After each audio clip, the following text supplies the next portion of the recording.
کہہ رہے ہیں یہ جو شیرین مزاری کا جو بیان آیا کہ جناب فروغ نسیم صاحب نے ہماری شکایت کر دی تھی اور ہمیں آپ پارا بلا لیا گیا، یہ وہی جو میں نے پچھلی ویڈیو میں کہا تھا، یہ اسی کا تسلسل ہی ہے کہ آپ بتائیے، آپ پارا سے ظاہر سب کو مراد ہے، آپ پارا سے آئی ایس آئی کا ہیڈ آفس ہے، ایک وزیر کو، ایک سیاسی کارکن کو آپ پارا بلا کر کلاس لی جاتی ہے بقول شیرین مزاری کے، اس سے زیادہ شرمندگی کا بیان ہو نہیں سکتا۔ شرمندہ ہونا چاہیے کہتے ہوئے، اور وہاں جانے والے کو بھی شرمندہ ہونی چاہیے، اور جس کی کلاس ہوئی ہے اس آدمی کو بھی شرمندہ ہونا چاہیے کہ آپ جو ہیں ایک 18-19 گریڈ کے افسر کے سامنے جا کے اپنی باتوں کی وضاحت دے رہے ہیں۔ وہ آپ سے کس بنیاد پہ وضاحت لے رہا ہے؟ اس دفتر کا آدمی آپ سے وضاحت لے رہا ہے جس دفتر کو اتھارٹی آپ کی وجہ سے ملی ہوئی ہے، وزیر اعظم کے انڈر میں نا۔ آج وزیر اعظم اس کو ایک قانون پاس کر دیں آپ لوگ کہ ان کا کوئی سیاسی رول نہیں ہوگا، جو کہ ان کو دیا ہوا ہے سیاسی رول، تو پھر یہ آپ سے کچھ بھی نہیں پوچھ سکتے۔ یہ شرمناک ہے۔ تو وہی جو میں نے کہا تھا کہ جمہوریت تو جی ایچ کیو کی لانڈی ہے، تو یہی تو ثابت ہوتا ہے اس سے کہ ہمارے ہاں کوئی جمہوریت نہیں ہے۔ یہ فوجی جس کو چاہتے ہیں، جتنا چاہتے ہیں چلانا، وہ اتنا ہی چلتا ہے۔ یہ ایک سچ ہے، یہ ایک حقیقت ہے۔ پھر فروغ نسیم صاحب، یعنی مجھے یاد ہے کہ یہ ایم کیو ایم کے کوٹے پہ سینیٹر منتخب ہوئے تھے، وزیر منتخب ہوئے تھے، وزیر بنے تھے، کیبنٹ میں گئے تھے، بعد میں ایم کیو ایم والے کہتے پھرتے تھے ہمیں نہیں پتا بھائی وہ کس کے کوٹے پہ ہیں۔ وہ شریف الدین پیرزادہ بننا چاہتے تھے، حفیظ الدین پیرزادہ بننا چاہتے تھے، اور وہ ہیں میرے خیال سے، کیونکہ ہر دفعہ جب بھی اسٹیبلشمنٹ کو ضرورت پڑتی ہے پولیٹیکلی کچھ گھمانے پھرانے کی تو انہیں بلا لیتے ہیں۔ آج تو اس وقت سابقہ حکومت کے تمام الائز کے درمیان جوتوں میں دال بٹ رہی ہے نا۔ وہ کہہ رہے ہیں ٹی وی پروگرام میں بیٹھ کے کہ میری زبان نہ کھلوائیں۔ قاضی فائز عیسیٰ کے معاملے میں وہ جناب فوج کو، آئی ایس آئی کو بالکل ہی رائٹ آف کر دیتے ہیں، حالانکہ سب ایک نریٹو یہی تھا، ایک بیانیہ یہی ہے کہ قاضی فائز عیسیٰ نے جب فیض آباد دھرنے کے اوپر ریئیکشن دیا تھا، انہوں نے فیصلہ دیا تھا، تو اس کے بعد جو ہے ان کے خلاف ریفرنس کیا۔ آج وہ کہتے ہیں نہیں جی عمران خان نے کیا جو بھی کیا، میں نے تو کچھ کیا ہی نہیں ہے، اور میں کچھ کر بھی نہیں سکتا تھا، مجھے وزیر اعظم نے کہا تو میں نے کر دیا۔ جب بالکل مجھے مشرف یاد آ گیا کہ مشرف نے جب افتخار چودھری کے خلاف پاس کیا، وہ ریفرنس تیار کیا، جوڈیشل کونسل بھیجا، تو انہوں نے یہی کہا میں نے تھوڑی کیا۔ بعد میں وہ یہی کہتے تھے میں نے تھوڑی کیا، مجھے وزیر اعظم شوکت عزیز نے بھیجا تھا، اور یہ صدر کی ایک لیگل بائنڈنگ ہے، جب وزیر اعظم کی طرف سے ایک ریفرنس آ جائے تو اسے پروسیس میں ڈالنا پڑتا ہے، پروسیس کرانا پڑتا ہے۔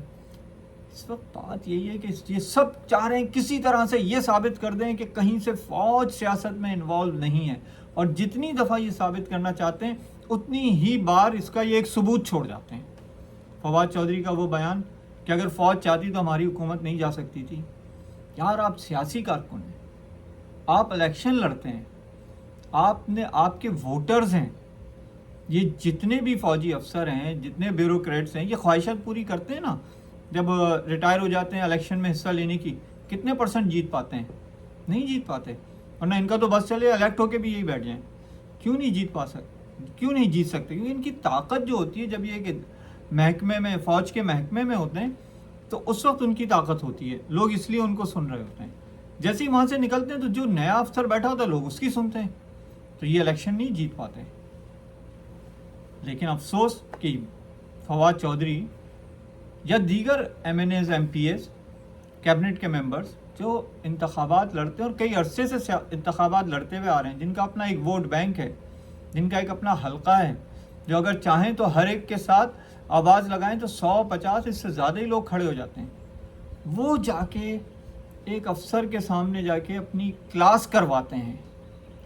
شرم کا مقام ہے، بالکل شرم کا مقام ہے۔ لیکن اچھا ہے، اس پورے بکھیڑے کے اندر جو پاکستان کا اصل سیاسی نظام ہے وہ کھل کر آ گیا ہے۔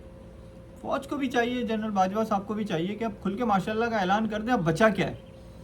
اگر آپ سمجھتے ہیں کہ دنیا بے وقوف ہے تو بھائی دنیا بے وقوف نہیں ہے۔ کیا وجہ ہے کہ امریکی وزیر خارجہ G H Q army chief سے بات کرتا ہے؟ کیا وجہ ہے کہ سعودی فرمان روا، سعودی شہزادہ، the most powerful M B S, وہ آرمی چیف کی سنتا ہے؟ کیا وجہ ہے کہ چین جو ہے وہ آرمی چیف کی سنتا ہے؟ بات ختم ہو گئی نا. اس کے بعد بچا کیا ہے؟ یہ سیاسی جماعتیں انتہائی بے شرمی سے اس معاشرہ اللہ کو پروٹیکٹ کرنے کے چکر میں لگی ہوئی ہیں اور کر بھی نہیں پا رہی اور کر بھی نہیں سکتی، کیونکہ اس وقت فوج کا جتنا ہر معاملے میں عمل دخل ہے یہ کر ہی نہیں سکتی. یہ اب وہ ہے آنکھ مچولی ہے، یہ آنکھ مچولی بھی نہیں ہے. اسے کیا کہیں گے؟ اسے یہی کہیں گے کہ یہ اپنے بے شرمی سے اس کو دفاع کرنا چاہ رہے ہو، انہیں نہیں کرنا چاہیے. ایسی سیاسی جماعتیں اس میں کھل کر سامنے آ چکی ہیں. پیپلز پارٹی جس کی ہسٹری ہے، سوال ہے نا اگر بے نظیر بھٹو زندہ ہوتی، وہ شہید نہیں ہوتی، تو کیا پیپلز پارٹی آج حکومت کا حصہ ہوتی؟ وہ بے نظیر بھٹو جو ضیاء الحق سے جنہوں نے پولیٹیکل اسپیس لی، وہ بے نظیر بھٹو جس نے مشرف سے این آر او کروا کے پولیٹیکل اسپیس لی. آپ این آر او کو 10 باتیں کہیں لیکن اس نے پولیٹیکل اسپیس لی نا. شہید نے آج وہ کیا ساتھ بیٹھتی؟ نہیں، وہ ان سے پولیٹیکل اسپیس لیتی، کہتی بھائی آپ پرابلم میں ہیں، ہم پرابلم میں نہیں ہیں. آپ پرابلم میں ہیں نا تو آپ پیچھے ہٹیے. آپ خارجہ کے معاملے میں، معیشت کے معاملے میں مداخلت نہ کیجیے. آپ نے دباؤ ڈال کر عمران خان کے اوپر حفیظ شیخ کو لائے تھے، آپ جناب رضا باقر کو اپروو کرا کے لائے تھے. عمران خان تو نہیں لایا تھا نا، یہ تو سب کو پتہ ہے، جتنے اکنامک منسٹری کرتے ہیں وہ جانتے ہیں. تو آپ اس کا سارا ملبہ جو ایک سیاسی حکومت پہ ڈال کے آپ پیچھے ہٹ گئے. آپ نئی سیاسی حکومت ٹرائی کر رہے ہیں جو بیچارے آپ کے بغل بچہ بن کے یہ کٹ پتلی حکومت چاہ رہی ہے کہ آپ کو ماشاءاللہ کا لفظ نہ استعمال کرنا پڑے. بے نظیر بھٹو یہ نہیں کرتی. اگر ان کی سیاسی جدوجہد جو لوگ جانتے ہیں، جنہوں نے پڑھی ہے، جو سمجھتے ہیں، وہ کبھی بھی نہیں کرتی. وہ یقینی طور پر جو ہے اسپیس لیتی ہیں، ان سے کہتی ہیں آپ پیچھے ہٹیے. انفارچونیٹلی اس وقت صورتحال یہ ہے کہ سیاسی پی ڈی ایم کی ساری سیاسی جماعتیں اسے کور دینا چاہ رہی ہیں. اس کے سامنے ایک تختی لگا رہی ہیں کہ نہیں یہ جمہوری حکومت ہے، ایک ماشاءاللہ کے سامنے، اور ہر کوئی چاہ رہا ہے کسی نہ کسی طرح سے کچھ نہ کچھ حصہ بنا لے. تو پاکستان کی جمہوریت، ہمیں بات کرنے کی ضرورت ہے کہ پاکستان میں جمہوریت ہے کہاں؟ کس سے آپ جمہوریت کہتے ہیں؟ اگر آپ اسے جمہوریت کہتے ہیں تو یہ جمہوریت نہیں. نمبر 2، یہ بھی سوچنے کی ضرورت ہے کہ کیا وجہ ہے کہ ہر کچھ عرصے بعد، ہر 10 سال کے بعد آپ جو اسپیس لیتے ہیں ماشاءاللہ سے، فوجی اشرافیہ سے، وہ آپ کو دوبارہ دینی پڑتی ہے، وہ مزید انکروچ کرتے ہیں. یہ سوچنے کی بات ہے. اس میں سب سے بڑا کردار، سب سے بڑے مجرم یہ الیکٹیبلز ہیں. یہ الیکٹیبلز جو سیاسی جماعتوں کو ڈکٹیٹ کرتے ہیں، اور یہ الیکٹیبلز صرف اسمبلی میں نہیں ہے، سیاسی جماعتوں میں بھی الیکٹیبلز ہیں. سیاسی جماعتوں نے اپنے الیکٹیبلز بنائے ہوئے ہیں. عمر ایوب کو رکھ لو، پکی سیٹ ہے. فلاں کو رکھ لو، پکی سیٹ ہے. جب تک یہ ود ان پولیٹیکل پارٹیز کے سسٹم میں ایک آزاد شفاف انتخابی نظام نہیں آئے گا، اس ملک میں جمہوریت نہیں آ سکتی. جب تک الیکٹیبلز کی بات ہوگی جمہوریت نہیں آئے گی. یہ ماشاءاللہ ہی رہے گا کسی نہ کسی صورت میں. کنسسٹنسی کے ساتھ ماشاءاللہ ہے، اس کو ایکسیپٹ کریں. اور ورنہ آپ پارا کے سامنے حاضری لگائیے. ابھی تو آپ پارا پھر بھی تو باعزت جگہ ہے، بڑے بڑے افسران بیٹھتے ہوں گے وہاں پہ.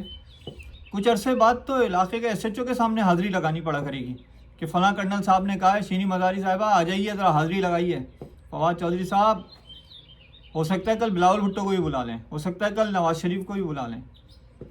یہ سیاسی ایک المیہ پاکستان میں پنپ رہا ہے، اور اسی کا رزلٹ ہے کہ آج ہمارا یوتھ جو ہے وہ بھی فوج پہ کوشچن اٹھا رہا ہے.